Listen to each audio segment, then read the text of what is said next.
Bonjour monsieur, contre le RSI, le régime des indépendants, pour notre sauvegarde, notre survie. Ils ne sont qu'une trentaine, mais ils comptent bien se faire entendre. Artisans, commerçants, restaurateurs, ce matin, ils manifestent leur ras-le-bol contre le RSI, le régime social des indépendants, auquel ils sont affiliés. Un régime qui présente de nombreux dysfonctionnements.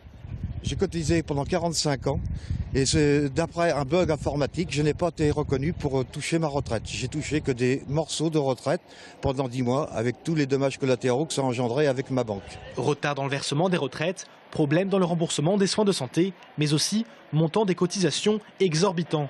Aujourd'hui, ces travailleurs se disent asphyxiés. On lutte contre les charges, trop de charges. Il faut à tout prix faire quelque chose, on est tous en train de mourir. Et là, je suis rendue à plus me sortir de salaire. C'est-à-dire que pour vous donner une évaluation, sur 100 euros, on vous pique 75 euros. Donc vous n'avez plus rien pour vivre. Ils prennent des chiffres, ils ne savent pas où. Ces indépendants se plaignent également de ne pas toujours obtenir des réponses à leurs problèmes. L'impression souvent d'être face à un mur.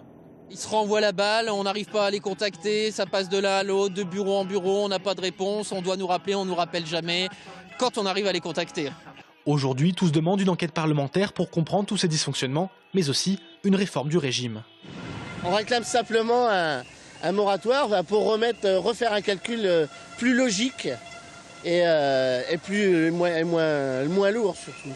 Le mois dernier, Manuel Valls avait évoqué la possibilité de supprimer le RSI pour le rattacher au régime général. Le député socialiste du Gard, Fabrice Verdier, a également été chargé de formuler plusieurs propositions pour réformer le RSI.